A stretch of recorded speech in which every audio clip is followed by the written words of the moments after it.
Fala, gente, sejam bem-vindos a mais uma jornada sete cordas. Faz tempo que a gente não faz esse evento, tá bom? Um formato um pouco diferente dessa vez, mas hoje teremos a aula 1. E se você é violonista de 6 cordas ou de 7 cordas, tá bom? Gosto de falar sempre dos 6 cordas porque você, como sempre falo, não precisa comprar o violão 7 cordas para começar. Você vai perceber hoje, eu vou falar muito sobre isso, que você pode começar a destravar no violão 7 cordas e de repente ser não somente mais o violão base na sua roda de choro, na sua roda de samba, no seu grupo, e começar a tocar com a rebaixaria de forma fluente, tá bom? Então fica aí, a aula tá massa, tem alguns exercícios bem práticos, tá bom? Assiste até o final.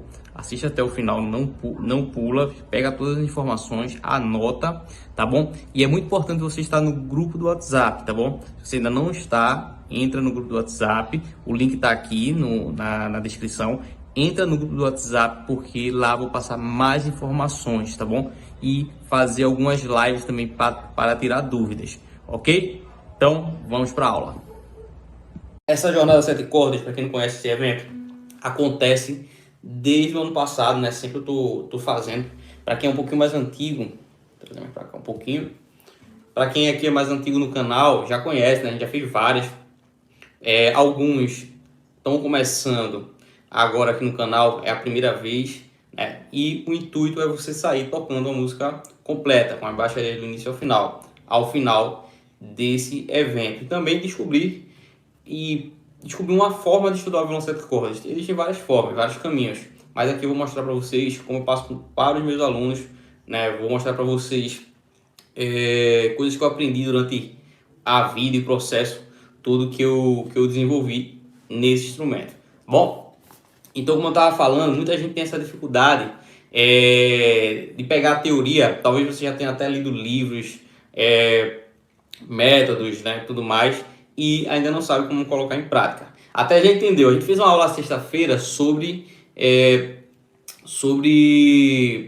inversões, escalas, arpejos. Talvez você esteja até estudando alguma coisa parecida e ainda não entendeu como é que aplica isso no sete cordas, na prática, né? Como é que é na prática? Beleza, a gente entendi aqui que arpejo é isso, mas como é que eu faço para colocar na prática esses assuntos, tá bom? Então, gente, existem várias fases no violão sete cordas, certo? Várias fases. E para quem está nessa primeira fase, nessa fase inicial, eu vou mostrar para você o que você vai falar. Galera, caneta e papel na mão, tá bom? É sempre legal você tá aí com algumas coisas para anotar, para revisar depois. Como eu sempre falo, só aprende quem revisa, certo? Só aprende, né? Aprende, né? Vem de aprender, né? Só segura a informação quem revisa. Então é bom estar escrevendo. Só o ato de escrever já é algo que vai ajudar no seu aprendizado a fixar aquilo ali, né? Gente, esse paquinho para vocês o que a gente vai falar hoje. Eu quero falar tudo sobre o violão sete cordas, tá certo? Tudo que é inerente ao violão sete cordas para quem está iniciando, tá bom? Para vocês entenderem realmente uma forma de começar, né? Mas muita gente não sabe como começar no violão sete cordas. O que é que eu devo estudar? Como é que eu devo organizar meu tempo? Tá bom? Então, minha ideia nessa primeira aula é mostrar o que é o violão sete cordas, né? O que são as baixarias, o que é essa linguagem. Eu chamo muito de linguagem, tá bom? Como surgiu? É interessante. Eu sempre falo assim: é interessante você entender o passado, saber do passado, o que aconteceu no passado, para você entender o presente. E para onde é que vai no futuro também, às vezes. Tá certo? Então, você entender o passado, o que é que aconteceu lá atrás. Né? Como é que surgiu? O que é que o Dino fez? Qual a importância do Dino sete cordas, que eu falo tanto para vocês.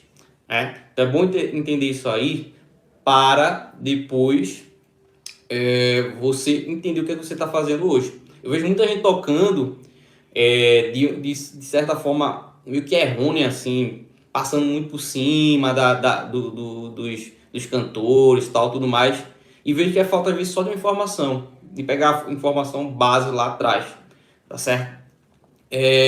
Então, vou falar como surgiu, como funciona, né? Vou falar das fases do sete cordas, tá certo? Eu que já passei por várias fases, eu escrevi ali fase 1, fase 2, fase 3. Uma primeira fase com sete cordas, que eu acho que a maioria daqui tá nessa fase, tá certo? fase 2, né, que é uma segunda fase, que você já fica um pouco mais fluente e tal. Alguns alunos lá do curso já estão entrando mais ou menos nessa segunda fase. E tem a fase 3, tá bom? Que você toca de forma mais criativa. Então, eu vou mostrar para vocês quais são as fases, para vocês terem um panorama geral. Pô, eu tô aqui nesse momento do 7 cordas, mas até onde eu posso chegar, né? E como é que chega? É bom você ter essa linha do tempo para você estar mirando ali no ponto B. Você sair desse ponto A, eu estou no ponto A do violão de 6, sem tocar nenhuma frase, vou para o ponto fase 1, né? Ponto B, que é já começar colocar algumas frases em algumas músicas. Mas depois tem um ponto 2, né? E hoje, uma das coisas que é a minha função aqui essa semana é você entrar nessa fase 1 também. Porque tem gente que nunca tocou muito baixarias, nunca tocou uma música do início ao final com as baixarias. Então minha função, meu dever essa semana é fazer vocês entrarem nessa primeira fase, tá certo? E hoje eu vou dar já qual é a segunda fase, para você ir estudando, mirando a segunda fase, chegar naquele segundo degrau ali do violão 7 cordas, tá bom? Deixa eu ver se eu esqueci de alguma coisa. E para finalizar, a gente vai fazer essas frases que eu mandei para vocês, tá bom? Frases bem simples, iniciais, para preparar um pouquinho para a música de quarta-feira. E amanhã vai ter também esses exercícios de uma forma mais complexa, uma forma mais complicada, tá bom? E o mais importante também é vocês aprenderem a estudar o violão 7 cordas, entendeu? Como é que eu estudo? Como é que eu organizo o meu tempo, né, de estudo e tal? Vou estudar o quê? Quando eu sentar ali, eu vou estudar o quê? E a gente vai falar isso aí hoje também. Antes de começar, eu queria fazer um pedido para vocês. Para quem não se inscreveu, se inscreve no canal. Acredito que a maioria seja inscrito, mas se você, no caso, não se inscreveu, se inscreve no canal. E, gente, aquele negócio que eu falei para vocês, é legal entender o passado, né? Principalmente da música brasileira, que a música brasileira tem um passado recente em relação às outras músicas, né? Por exemplo, pegar a música clássica, tem sei lá quantos anos, 1000 anos, 3000 anos, né? Você estuda vários períodos na faculdade, a gente que passou pela faculdade, a gente demora vários períodos para estudar a música, a história da música clássica ali, os períodos e tal. Mas a música brasileira, tem um passado recente, certo? Tem um passado recente, sei lá, vamos dizer, o samba tem 100 anos, né? É novinho em relação a outras músicas aí que existem. Em relação ao choro, é muito mais novo. O choro tem uns 150, 170 anos, mais ou menos, tá bom? E o que é que acontece? Rapidamente, eu nem entrar muito nisso, mas eu vou entrar. O que é que acontece? O chorinho, né, que a gente conhece, o Odeon, o chorinho, ele começa no século XIX, tá bom? Século XIX, com influência muito da música clássica, né, da música europeia e a música negra. Ela é um pouco de fusão das duas. Quando você toca algumas baixarias, ó, tem uma frase, uma música que o Dino coloca. Esse tipo de frase é uma frase que você também escuta muito na música clássica. Quem gosta de música clássica aqui, né, vai ver que ali tem algumas coisinhas assim, entendeu? Então o choro é uma mistura da polca, do machixe, são ritmos que tocam ainda, tá certo? Se você for numa roda de choro, você vai tocar, tá bom? Essas levadas são importantes para quem toca 7 cordas, porque aparece. Já vi gente tipo na roda, vamos tocar uma polca, o cara não sabe, velho. E é preciso, às vezes, até você como profissional, para quem é profissional, também pode acontecer, né? Se você for mais do choro, vai ter mais chance disso acontecer, tá certo? E ele surge ali no século XIX, o choro, né?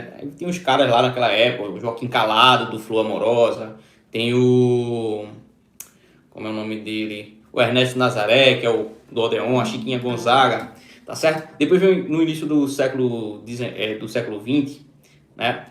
Surge também o Pixinguinha, o Jacó do Bandolim vem um pouquinho depois, e o choro vai se desenvolvendo. No final da década de 10 para início da década de 20, começa o samba, tá certo? Com muita influência do choro, do machixe, lá de trás, tá certo? Onde até quem são os caras que fizeram o primeiro samba, né? Que é constatado como o primeiro samba pelo telefone, é o Donga e João da Baiana, né? São os compositores pelo telefone, que é o primeiro samba. Donga e João da Baiana, eles tocavam no grupo do Pixinguinha, no grupo de show do Pixinguinha, né? Então eram caras que andavam sempre juntos ali, e começaram a fazer essas músicas que foram chamadas de samba, tá certo? Aí veio a primeira geração, que é do Noel Rosa, aí dali vinha ali o Cartola, né, também, o Ismael Silva, o Nelson Cavaquinho, e a música vai evoluindo. Pra você ver, vem lá do choro, surge o samba, vai evoluindo. Na década de 50 se encontra com a bossa nova, né? Influência um pouco do jazz também, com uma outra letra. Na década de 60 e 70 vai entrando mais pela MPB, né? E vem Caetano, Gil. Com aquela harmonia de bossa nova e MPB, você pega os grupos dos anos 80, como Fundo de Quintal, que já vem com aquela harmonia mais rebuscada, com aquela base da Bossa Nova, que a Bossa Nova vem do samba. Eu estou mostrando para vocês que é uma linha, né? Até o pagode dos anos 90, até hoje.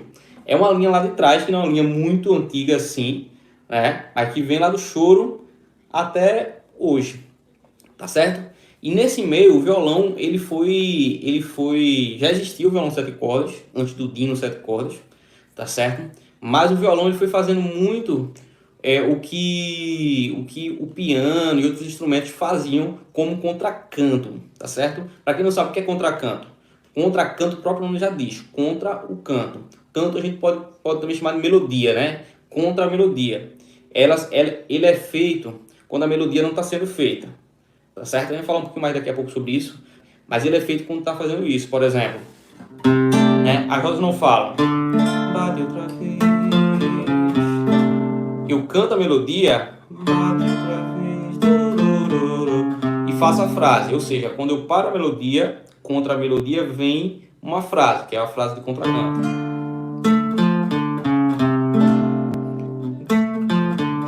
E aí se desenvolve. Então, essas frases, né, contracanto já existiam, certo? Os primeiros sete cordas, como China, anota aí, hein? China, Tutti, são sete cordas antecessores do Dino, né? O Dino, na verdade, veio substituir o Tutti, que tocava no regional de Benedito Lacerda na época, que era o regional. Regional, para quem não sabe o que é regional, o regional é um grupo de choro, né? Que tem cavaquinho, flauta, pandeiro, né? Percussão também, dois violões normalmente, né? E o Dino tocava o violão de seis. Ó, o Dino tocava o violão de seis. Aí ele começou no violão de seis. Pra você, eu toco violão de seis, eu não consigo tocar. Até o próprio Dino Sete Cordas começou no violão de seis. Já com certeza já fazia alguma coisinha nesse estilo já. Mas o sete cordas naquela época era mais, no máximo tinha frases assim, tá certo? No máximo tinha frase desse estilo, né? Então o Tutti e o China, até o Dino na entrevista ele chama de pé de boi, né? Eles tocavam mais fazendo as condições de baixo.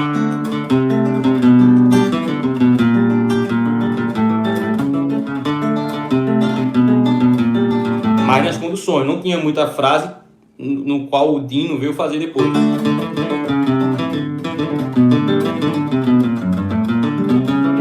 O Dino veio encher mais, que eu vou explicar como é que aconteceu isso, encher mais as frases, esses contracantos que o Tutti e o China já fazia, tá certo? O Tutti morreu, faleceu, e o Dino assumiu o grupo do regional do Benedito Lacerda, que depois vem se transformar do regional do Canhoto. Nesse grupo do Benedito Lacerda, tá certo? Gente, eu não tô contando uma historinha pra dizer... Não é aula de história da música brasileira, não. Eu fiz essa aula na faculdade, no conservatório eu fiz essa aula. Não é história da música brasileira. Mas para vocês entenderem que essa história tem a ver com o que a gente toca hoje. Tá certo? O que aconteceu? O Dino, o Dino entrou no lugar do Tutti, né? Ficou lá tocando, tem até uma foto. Até a foto do grupo do curso lá, Sete Cordas, onde o Dino tá lá com Pixinguinha, Benedito Lacerda. Depois colocaram cores nessa foto, é até interessante. Vou postar de novo essa foto, que é massa. Então, o que acontecia? O Pixinguinha tocava no grupo na época. E eles acompanhavam muita gente, gravava, tocava na rádio com os cantores, né, da época, tal, tudo mais. E o que acontecia? Ó, o Pixinguinha no saxofone tenor, ele fazia isso aqui.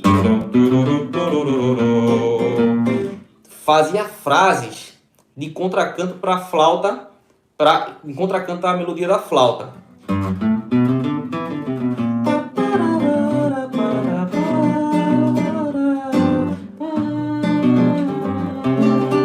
Certo? Por exemplo, tem esse choro que é o choro Só Porque Queres, que ele fazia já isso aqui no começo, no saxofone, né?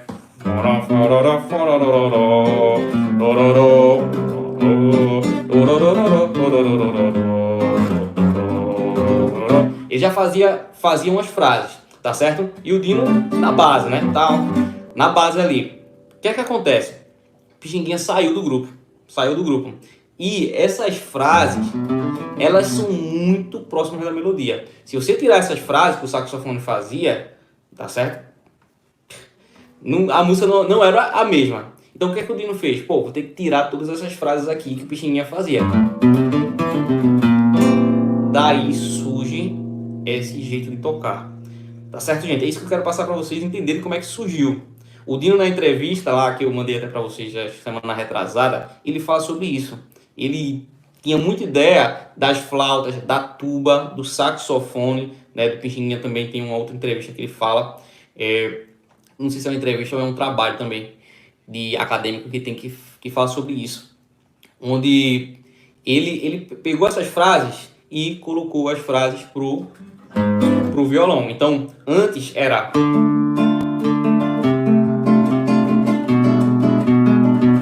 Com o Dino veio começar a vir frases como a flauta, como o saxofone.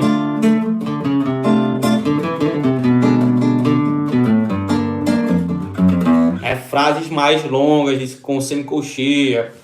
Então, gente, daí ele começa a desenvolver ali, anos 30, final dos anos 30 para os anos 40. Quando ele toca com o Jacó do Bandolim, tem muita coisa que vai aparecendo, tá certo? Desenvolvendo, colocando coisas novas. Eu percebo na história dele que ele vai sempre colocando coisas novas. Escalas de tons inteiros, rítmicas diferentes. Aí você chega na década de 70, velho, ele já tá muito apurado, velho, muito na maturidade, assim, do instrumento. Que aí vem combinado aqueles discos, principalmente do Cartola. Para quem não escutou, vai lá, né? Escuta os discos do Cartola da década de 70, ele tocando muito, muito, muito mesmo. João Nogueira, Beto Carvalho, aqueles discos ali dos anos 70, o Dino já tá no nível hard, assim, de fraseado e tal. E daí vem influenciar toda a geração que vem depois. Rafael Rabelo, Valdir Sete Cordas, Walter, Jorge Simas, Carlinhos, todo mundo vem, todos esses sete cordas mais recentes, o Luizinho, né? O Luizinho é o mais parecido, assim, vamos dizer assim, no sentido de tocar. Até o próprio Dino disse que o Luizinho era o substituto. Apesar que o Rafael Rabelo, o substituto dele, né? Apesar que o Rafael Rabelo tocava muito parecido. Ele também fala assim, o Dino. O Dino falava que o Rafael, ele ouvia um disco e não sabia se era o Rafael Rabelo ou se era ele tocando. De tão parecido que era. Então, gente, tem todo um histórico.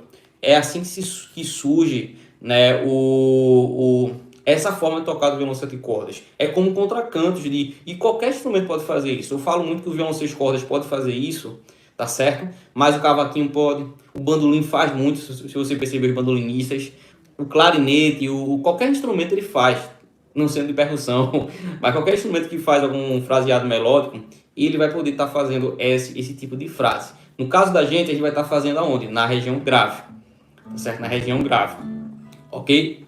Só para falar um pouquinho sobre história. E alguém perguntar sobre a história do violão sete cordas, agora vocês já sabem, né? Já sabem de onde vem. Por isso que é importante estar com o Dino sete cordas, ouvindo, entendendo o que é que ele fez, tirando ele. É bom tirar. Eu tiro muita coisa do Carlinhos, do Jorge Simas também, do Bozó sete cordas, que é um mestre aqui de Recife, que me influenciou muito.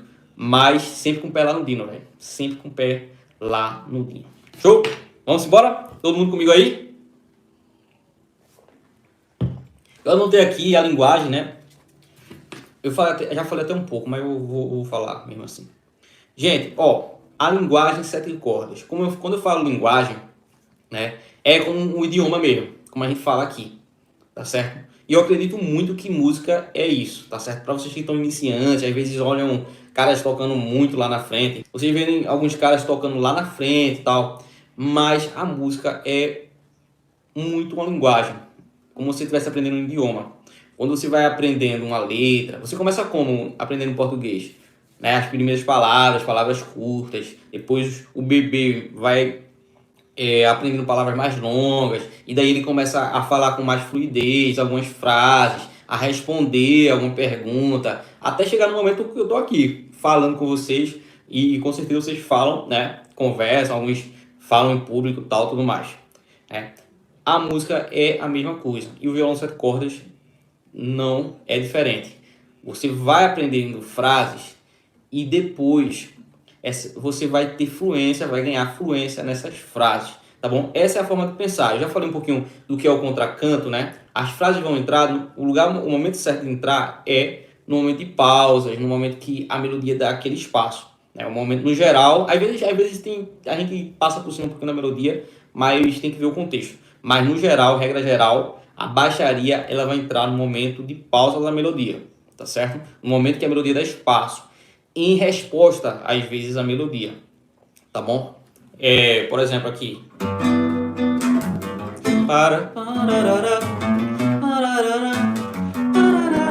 O doce de coco, né? Tem uma melodia e a gente faz esse diálogo. O sete cordas faz uma frase, a melodia faz outra. Mas nunca os dois juntos, assim, brigando. Não dá. Senão fica feira, né? Fica aquela confusão. Tá bom? Então vocês já entenderam o que é isso. Vocês, quando forem pegando mais frases, cada vez que vocês forem pegando mais frases, aprendendo mais frases, vocês vão ganhando mais fluência, técnica, tal, tudo mais. Mas a gente não aprende, por exemplo, inglês mesmo é um exemplo.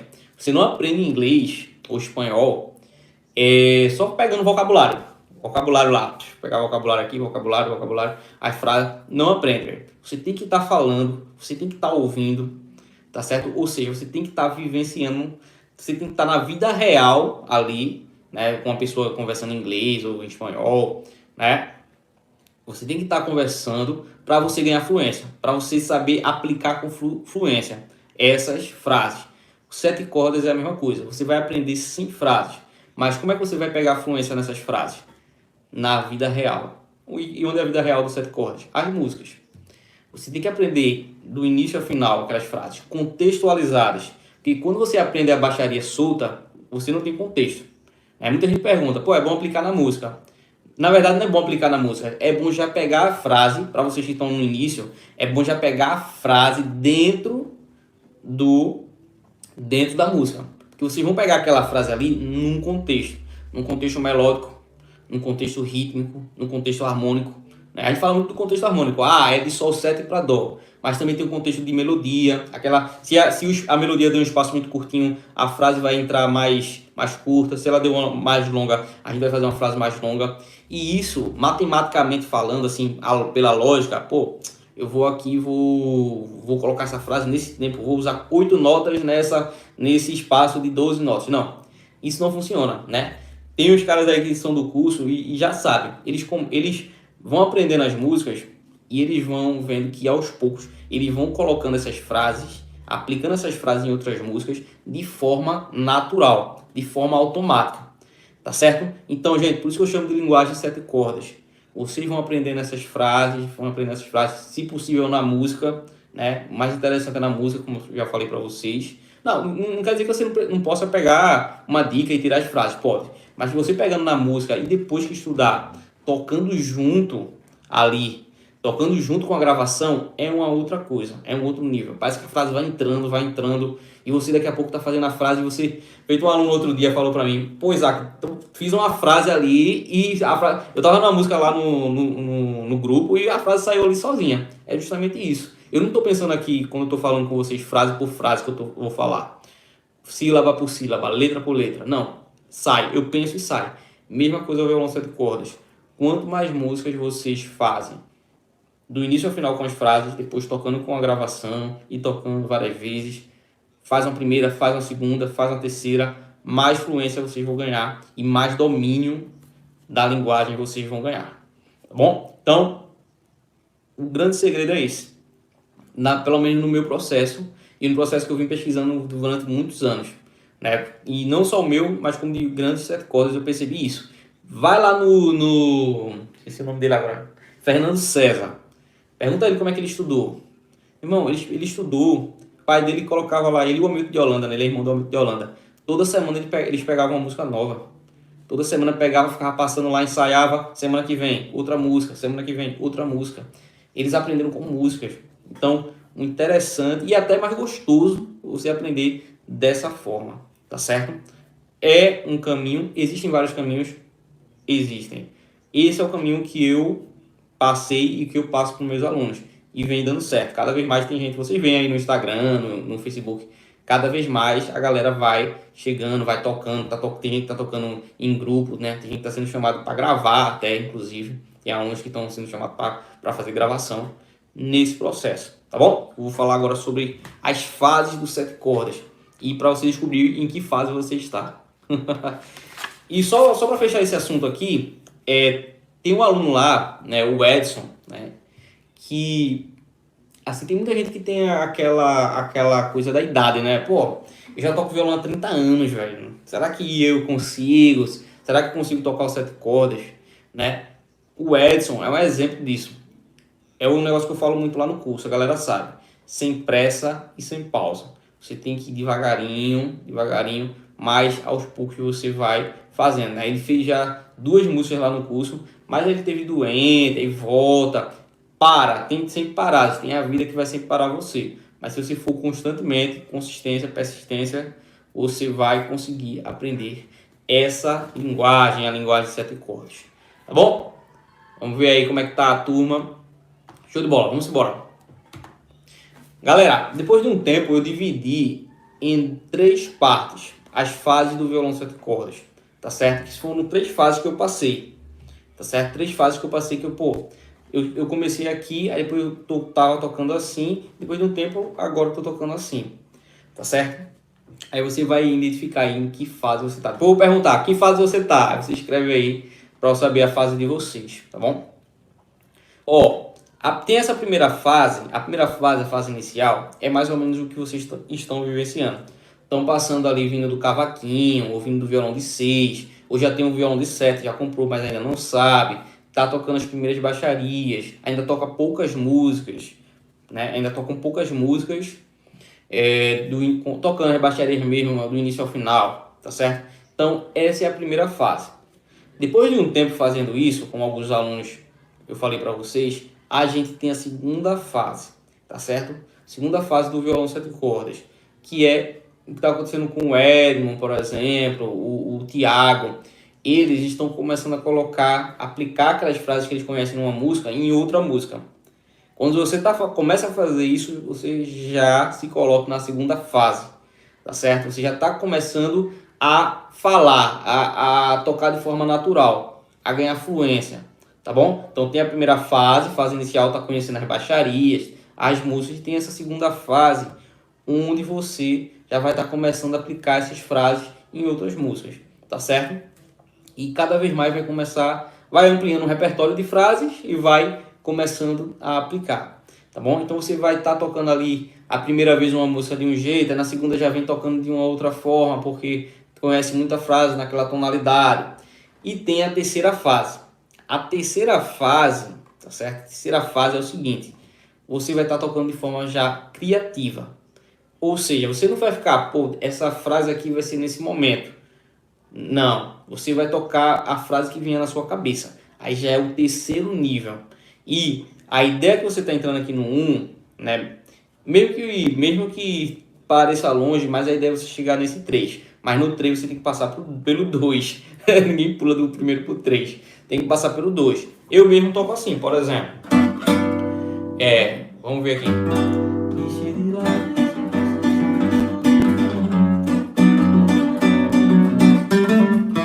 O conselho, né?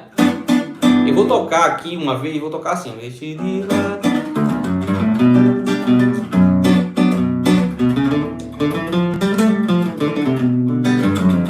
Toquei assim a primeira. Segunda.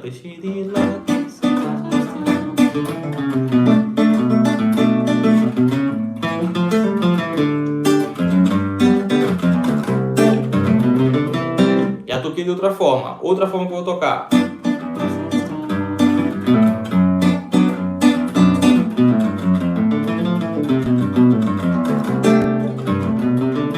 Toquei uma terceira forma de outra forma. Ou seja, eu não fico premeditando o que vai acontecer. Não. Quando começa, eu vou pensando o que eu vou fazer e faço. Essa é a terceira fase, que vai demorar um tempo ainda. Você tem que tirar muita música, tocar bastante com a galera na roda, ou não com as gravações. Então é o momento que você vai falar com fluência, como eu estou falando para você e como você fala aí o português. Tá bom? Mas você, para quem está na primeira fase, é isso: pegar as músicas do início ao final para chegar nessa segunda fase. Nessa segunda fase, onde você vai tocar com fluência. E aí, gente? Qual é a fase que você está? Coloca aí nos comentários. Qual é a fase que você está? 1, 2 ou 3? Escreve aí, rapidinho, só o número, só o número. Vocês que não estão comentando aí, comenta aí, é só o número. 1, 2 ou 3, vai lá para eu saber. Isso aqui vocês não vão encontrar em lugar nenhum, tá certo? Isso aqui foi eu que realmente separei para ficar a fim de dados, para você, a gente precisa saber para onde a gente tá indo. Se a gente começa a estudar, quando eu fico nervoso, velho, quando eu começo a estudar e eu não sei para onde eu tô indo. Pô, eu tô estudando isso aqui para quê? Então você vai estar estudando para ir para essa segunda fase aí, a fase que você vai estar tocando com mais fluência, aplicando as frases em outras músicas, tocando uma vez de um jeito, na segunda vez você já vai estar tocando com frases de outras músicas, tá certo? Porque assim, não existe, cheguei no 2, agora só 2, não. Você vai estar chegando no 1, no 2, mas ainda falta algumas coisas. Estou chegando no 3, mas não estudei nada do 1, que deveria ter estudado no 1, né? Como a base de inversões, de arpejo, escala, digitação. Então acontece muito isso com a galera. Vou falar agora para vocês o que é que você que está no 1 deve fazer, tá bom? Você está na fase 1, o que é que você precisa fazer? Como você deve organizar os estudos? Gente, fase 1, o que é que vocês devem fazer? Eu até anotei aqui. Primeiro, aumentar o repertório de baixarias. Aumentar o repertório de frases nas tonalidades. Também não ficar, ter um certo cuidado, tá certo? De não ficar muito na tonalidade. Tem gente que só quer ficar sol, fá, ré menor e lá menor. É interessante aprender o si bemol às vezes também, um sol menor no início, tá certo? E principalmente tocar com essas baixarias dentro da música, tá certo? Então, primeira coisa, aumentar o repertório de baixarias. Segunda coisa, aumentar o repertório. Samba, choro, independente de que linha você for, sempre vai tirando mais músicas, mais músicas. Nesse início, nessa fase 1, quanto mais músicas você tirar, mais rápido você aprender essas músicas, tá certo? Mais rápido você vai estar tocando com fluência e vai para a fase 2. Tem gente que vai demorar mais, tem gente que vai demorar menos, né? Mas uma hora chega, tá certo? Então, vai aos poucos, vai devagarinho, tá certo? Mas sempre aumentando o repertório. Tenta fazer uma vez por semana, uma música por semana, uma música a cada 15 dias, tá bom? Terceira coisa é o que eu chamo de estudo paralelo. Por que o nome é estudo paralelo? O nome completo desse cara é estudo paralelo ao repertório. Lá no curso eu chamo assim, estudo paralelo ao repertório. São assuntos que vão te ajudar a entender melhor o que você está fazendo ali, nas frases, na música, tá certo? Vão ser assuntos que vão tecnicamente também te ajudar, na mão direita, mão esquerda, tá certo? Quais são esses assuntos?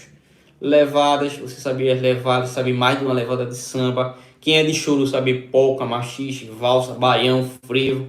Galera, quem é violonista aqui no Brasil, velho, tem que tocar de tudo, viu, velho? Ah, nunca toco. Uma coisa, eu nunca toco Boi do Maranhão. Vocês acreditam que eu fui tocar numa banda outro dia? Cheguei lá, os caras tocavam Boi do Maranhão. Aí eu peguei em bomba, como a gente fala aqui em Recife. Peguei em bomba, tive que ir pra casa e estudar Boi do Maranhão, velho. Então o Brasil é isso. Aqui no Brasil você nunca sabe quando é que você vai precisar gravar, né? Já vi também na roda de choro, a galera chegou, vamos tocar os cortes de choro. O cara não sabe nem o que é isso, velho. É um ritmo, né, que é legal, tá certo? Também, que é do choro, mas é pouco tocado. Até a polca, que é bastante tocado, a turma não toca às vezes do jeito certo, tá bom? Então é bom sempre se ligar nas levadas. Outra coisa que a gente já falou um pouco, inversões de acordes e conduções de baixo são assuntos interligados. E você criar uma condução de baixo, porque as inversões elas são consequência da condução de baixo, tá certo? Não vou entrar muito não, porque a gente já fez essa aula sexta-feira. Mas você pegar uma harmonia crua e criar uma linha de baixo para aquela harmonia, isso é condução de baixo. Então é legal você saber. Escalas, isso aí todo mundo já sabe. Arpejos. Harmonia também é interessante, tá certo? Todos esses assuntos você deve estudar no estudo paralelo, tá certo? Ao repertório. Ah, mas Isaac, só tem 1 hora para estudar. Como é que eu faço? O que é que eu sugiro? Aí vem a parte de administrar e organizar o estudo, tá bom? A organização de estudo é importantíssima. Se você não tiver, você vai estar perdendo tempo. E tempo ninguém quer perder hoje, né? Você talvez chegue em casa aí do trabalho, né? E tem pouco tempo, meia horinha só para estudar, ou só estudando no final de semana. Normal, a galera lá do meu curso, velho, muita gente, a grande parte não é profissional, né? Toca como hobby, é um entusiasta da música, o violão sete cordas é uma paixão para ele, né? Uma paixão para a música, é a paixão para a vida dele. Esse é o perfil da turma lá do curso. Tem outros, né? O Sérgio mesmo é profissional, tem outros profissionais também, mas grande parte tá lá porque gosta e quer fazer uma atividade a mais no dia a dia aí. Então tem meia hora para estudar, final de semana só para estudar. Então como é que você divide o tempo? Primeira coisa, antes de começar a estudar, um erro que muita gente comete. O cara chega aqui, pega o violão e começa a estudar. E aí, vou estudar o que hoje? Pai, vou estudar o que hoje aqui? Galera, vocês têm que sentar já sabendo que vai estudar.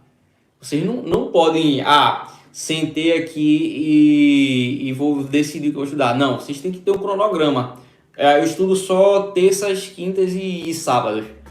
Na terça eu vou estudar isso aqui, na quinta eu vou estudar isso aqui, e no sábado eu vou estudar isso aqui. Para você já sentar e meter bronca, entendeu? Sentar e já fazer, sem perder tempo. Faz sempre uma revisão que é interessante, do que você já estudou, do assunto anterior. Como eu já falei, quem só aprende quem revisa.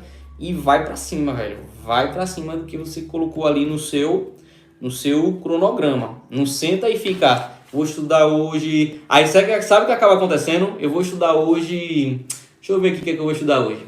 Aí entra no Cifra Clube, aí vê uma música que gosta, fica tocando a música que gosta. Pô, forrozinho bom, ou senão um samba aqui, fica cantando. Quem faz isso aí? Mostra, se quiser mostrar aí, mostra quem faz isso. Eu já vi muita gente dizendo isso.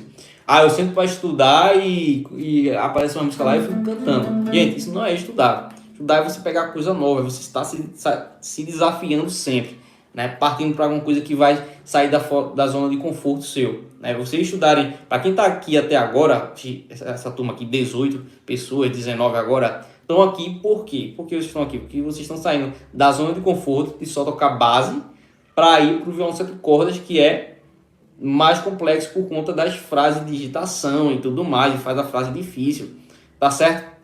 Então, gente, vocês não podem sentar e ficar tocando música e tal. Deixa isso para outro momento, na roda de choro com os amigos, de samba no final de semana. Deixa isso para outro momento, ou no momento de distração. Sexta-feira de noite pego o violão e fico brincando. Massa, isso é bom demais. Mas na hora de estudar, você tem que sentar e já saber o que você vai fazer. E ali durante 1 hora, se você tiver 1 hora, o que é que você vai fazer? Vai colocar 45 minutos para... Isso não é a regra não, mas é só uma ideia geral para você entender o que é mais importante no estudo. 45 minutos para o repertório e coloca mais 5 minutos, mais 15 minutos para o estudo paralelo, tá certo? Eu tenho 2 horas, colocar 1 hora e meia para repertório e meia hora para o estudo paralelo. Por quê? Porque o repertório é o mais importante, como eu falei para vocês, o repertório é a parte mais importante do estudo, é o que vai fazer você evoluir, é o que vai fazer você sair do fase 1 para fase 2, tá bom? Então, e os outros 15 minutinhos, em versões é importante também, mas não é tão importante quanto o repertório, tá certo? Vocês vão estudar sempre assim, beleza? E se eu tenho meia hora só para estudar todo dia? Estuda só repertório mesmo, porque meia hora só dá para estudar uma coisa só mesmo, entendeu? Se estudar mais, já fiz esse teste uma vez e não dá não. Quando você pensa em que terminou uma coisa, já acabou o tempo.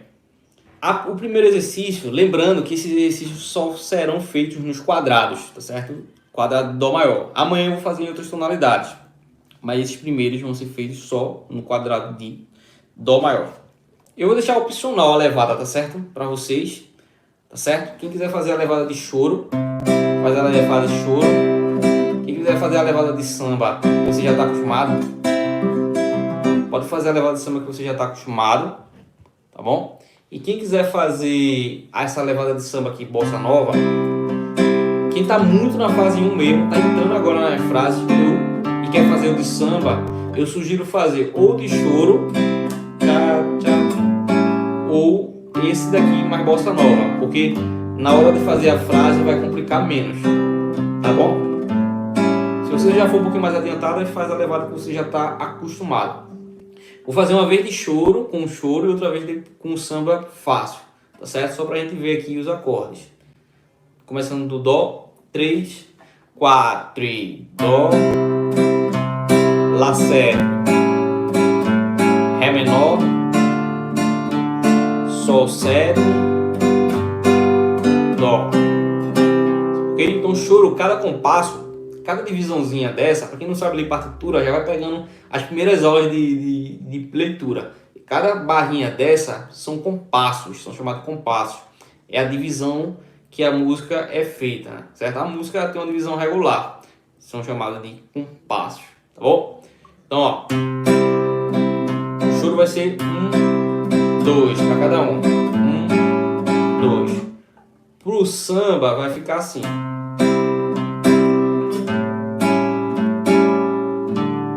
Ok? No samba fácil, tá certo? Na levada fácil. Vamos fazer junto esse de samba. Vamos lá, atenção. Vou fazer 3, 4 e a gente começa. 3, 4 e...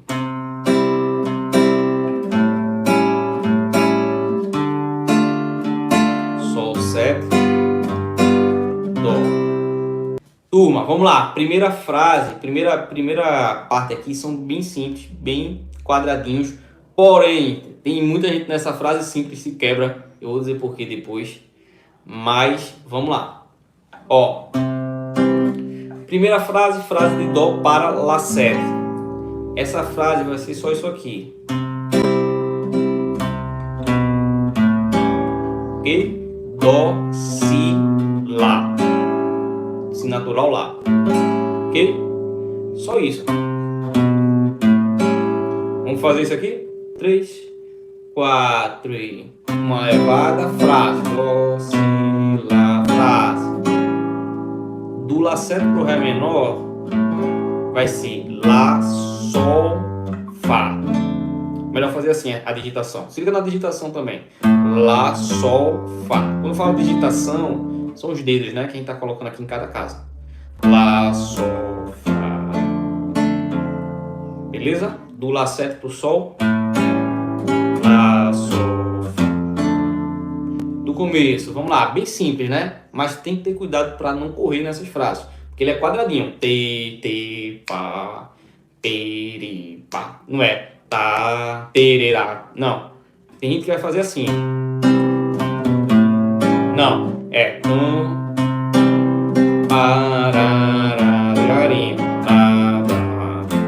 ok? Por isso que eu digo, essa é simples, velho. Mas eu vejo a galera correndo que nem correndo demais nessa frase, né?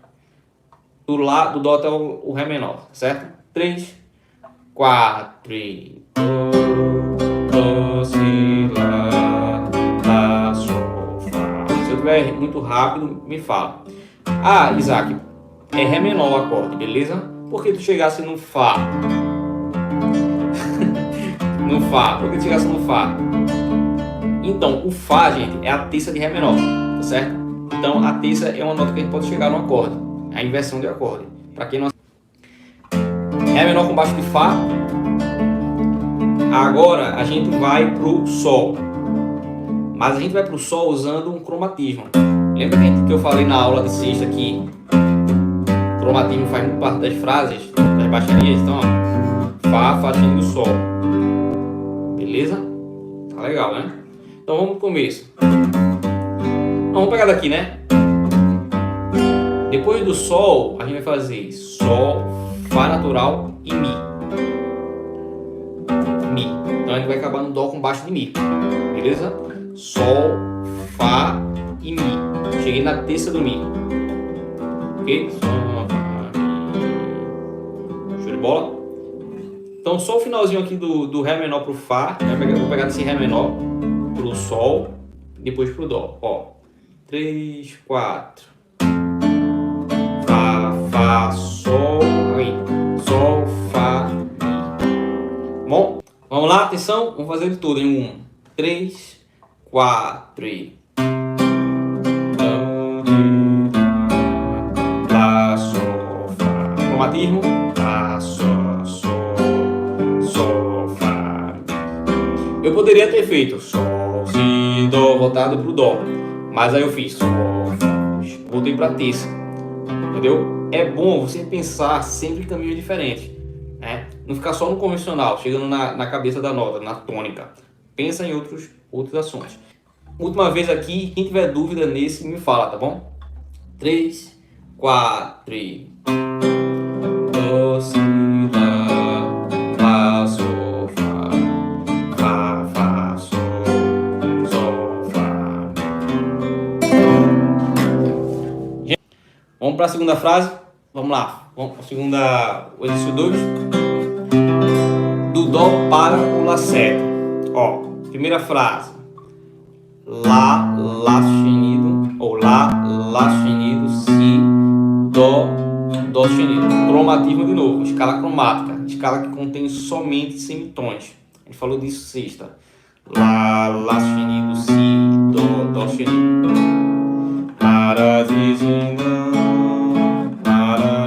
Só isso. Então a gente vai começar aqui no Dó, fazendo levada de samba agora, tá certo? Chegando no Lá. Ah, é Lá7 na cifra. Não, mas faz Lá com Dó sustenido mesmo. Funciona mais. E outra, não toca na primeira corda, certo? Se você tocar na primeira corda vai ficar um grito, um gritão. Então toca mais no meio. Uma sacada para vocês, ó. Eu toco muito aqui, ó. Raramente eu toco aqui na primeira corda quando eu tô fazendo algum tipo de levada, tal. Fica um pouco mais interessante. OK? Então, ó. Fica mais discreto o acompanhamento. Tá certo? Então, depois, essa mesma frase a gente vai desdobrar aqui, ó. Lá, Si, Dó natural, Dó sustenido, Ré. Frase de Lá7 para Ré menor. No caso, Lá com Dó sustenido para Ré menor. Lá, Si, Dó, Lá, Si, Dó. Ó a digitação. Lá, Si, Dó, Ré. OK? Do começo. 3, 4 e... Lá, Si, Dó, Lá, Si, Dó, Ré. Pegou isso aí? Passa aí um pouquinho essa frase, se não pegou. Lá, Si, Dó, Ré. Faz lentinho. Se você tá achando difícil, faz lentinho mesmo. Lá, Si, Dó. OK? Essas duas frases estão meio horizontal, né? Sempre na mesma corda. Essa outra frase de Ré menor para Sol7 vai ser uma frase já mais vertical, eu gosto de chamar assim. Vai vir subindo, né? Da quarta para a sexta corda. Então vamos lá. Depois do Ré menor, frase de Ré menor para Sol7. Ré, Dó, Si, Lá, Sol. OK? Ré, Dó, Si, Lá, Sol. Ré, Dó, Si, Lá, Sol. OK? Começo. Lá, Si, Dó, Lá, Si, Dó, Ré. Ré, Dó, Si, Lá, Sol. Frase final. Sol, Fá, Mi, Ré, Dó. Então a última frase de Sol7 para Dó. Vamos lá. Sol, Fá, Mi, Ré e Dó. Galera do Facebook, tô no YouTube, hein? Sol, Fá, Mi, Ré, Dó. OK? Em vez de fazer aqui em cima, violão de 6, faz aqui embaixo. Tranquilo. Já adaptou. Sol, Fá natural, Mi, Sol, Fá, Mi, Ré e Dó. Sol, Fá, Mi, Ré, Dó. Bora, Vladimir. Beleza, galera? Sol, Fá, Mi, Ré, Dó. Pessoal, 6 cordas, 7 cordas. Faz aqui em cima. Vamos fazer tudo agora? Do começo? 2, 3, 4 e... Lá, Si,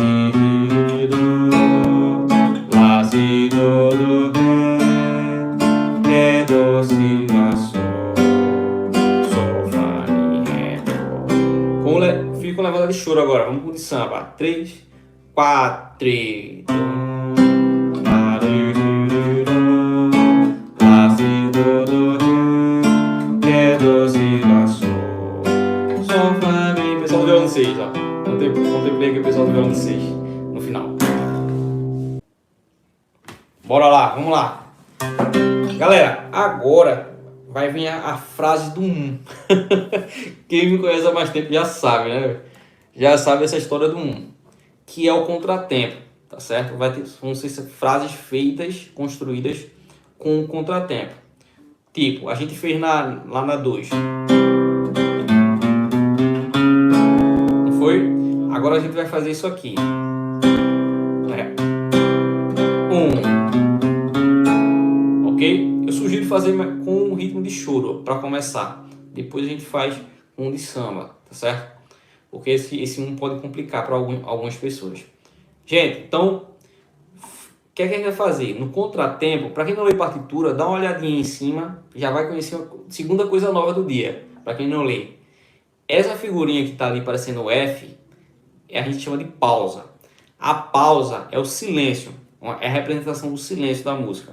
E cada pausa tem várias pausas, existem várias pausas. Essa pausa aí é uma pausa curtinha, mas tem pausas longas, tá certo? Só para quem não conhece a partitura já conhecer um pouco. Já quem não sabe nada de partitura já aprendeu duas coisas hoje aqui, né? O compasso e agora que existem figuras para representar o silêncio, né? Que são as pausas. Então aqui, ó, nessa pausa, o que a gente vai fazer para a frase sair certinho? A gente vai fazer um e faz a frase. Vai ficar assim. 1 e faz a frase. Por quê? Porque se a gente fizer no tempo, não no contratempo, que a gente está fazendo no contratempo. Quando eu faço 1 e faço a frase, eu estou fazendo no contratempo. Se eu fizer essa frase no tempo, não vai dar certo. Tá ok? Não vai dar certo. Então, algumas frases... Às vezes, muita gente me fala... não estou conseguindo fazer a frase tal. Às vezes é por conta disso. Porque você está fazendo uma frase que é no contratempo no tempo 1, né? A gente marca o pulso aqui, ó. 1, 2. Essa frase a gente sai depois. 1, 2, tareroró, e faz a frase. Tem frase não, como a frase do exercício 2. 1, tarará, e faz a frase no tempo, em cima do tempo. Tá bom? Então vamos lá, faz esse 1. Precisa falar 1 aí na hora, eu tô fazendo para vocês se ligarem. Mas pode fazer na mente. 1 e faz a frase. Então aqui, ó. 3, 4, 1. Ok? Chegando do Lá com Dó sustenido, a gente vai para o Ré. Ré menor. E vai fazer o mesmo processo. A frase vai ser essa daqui. Si, Dó natural, Dó sustenido. Si, Dó natural e Dó sustenido, Ré. Si, Dó, Dó, Ré. Beleza? Então vai ficar assim. Lá, 1, Si, Dó, Dó, Ré. Tranquilo aí? 1, Si, Dó, Dó, Ré. Vamos do começo? 3, 4 e Dó. 1, foi mal. Toda vez que eu tô fazendo lá, pelo costume. 3, 4. 1, Si, Dó, Dó, 1, Si, Dó, Dó, Ré. Beleza? Até o Ré menor foi. Agora a gente vai fazer uma frase pro Sol 7. Dó, Si, Lá, Sol. Dó, Si, Lá, Sol na sexta corda. E mesmo processo. 1, Dó, Si, Lá, Sol. De novo, do Ré menor. 3, 4. 1, Dó, Si, Lá, Sol. E para fechar, Fá, Mi, Ré, Dó. Que é a frase do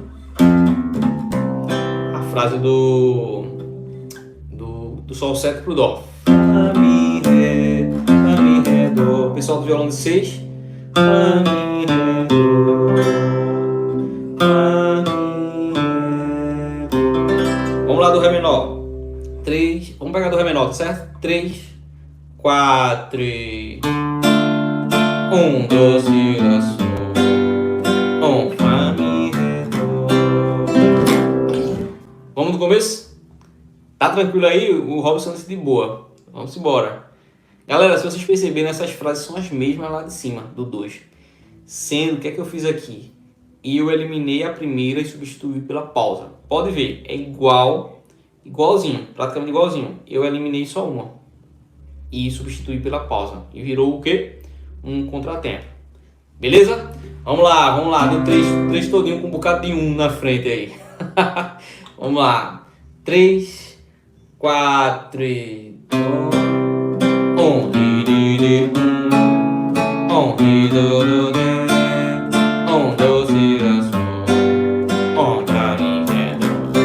Vamos fazer agora, de novo, mas a última frase eu vou fazer pro violão de 6. Quem é do violão de 7, aproveita essas frases do violão de 6, né, no agudo, que já é mais uma frase para você utilizar. Tá bom? E vamos lá. Atenção. 3, 4.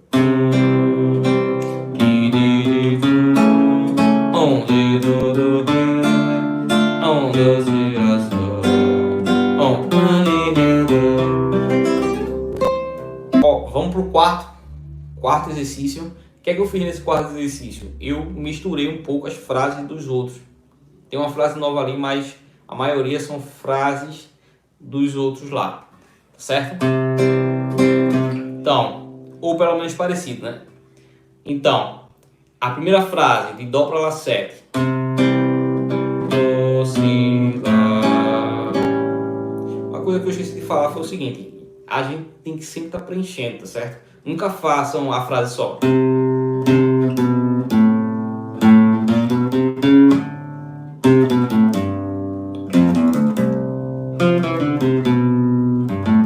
Não, nunca a gente faz assim. A gente tem que sempre estar preenchendo, certo? Com a levada. Então aqui vamos lá. Atenção. 3, 4, Dó, Si, Lá. Mesma frase lá de cima, tá certo? Por isso que fui rápido. Dó, Si natural e Lá.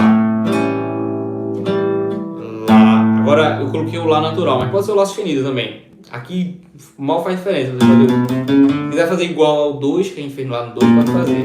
Mas pode ser o Lá natural. Lá, Si, Do, como tá aí. Tá certo? Então vai ficar Lá, Si, Do, Ré. A gente já fez essas frases. Do Dó então.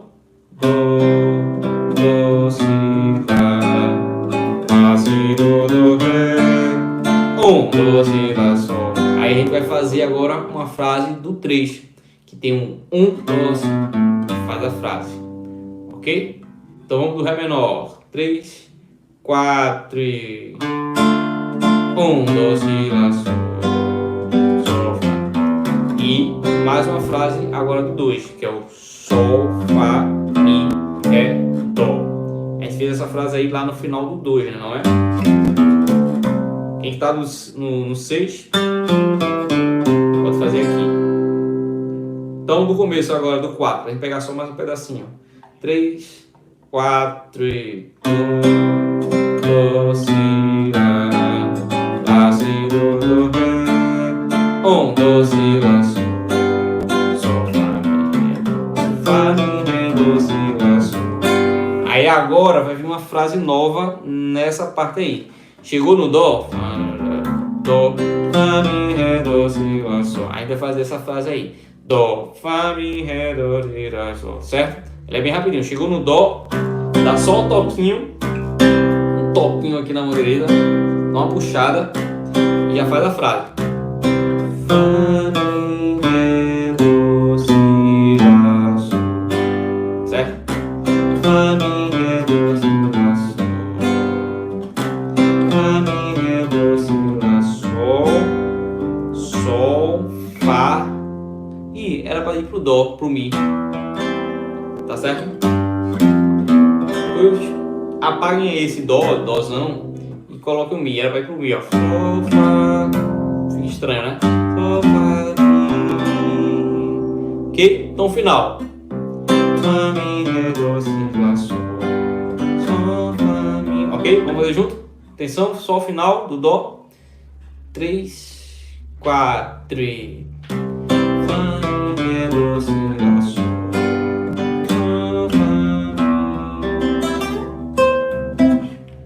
E aí, vamos lá agora toda ela, o 4. Atenção. 3, 4 e... Do, si, lá, si, do, ré. Do, si, lá, sol. Sol, lá, do, fá, mi, ré, do, si, lá, sol. Do, fá, mi. E aí, gente, o que achou da aula? Tudo bom? Tudo certo? Foi difícil? Foi fácil? Deixa um comentário aqui e amanhã a gente tem mais. Amanhã é a aula 2, tá bom? Então, fica ligado lá no grupo do WhatsApp. Importante você estar lá reforçando. Então, fica ligado lá que amanhã eu vou estar mandando a aula 2 para vocês. Vamos lá, bons estudos!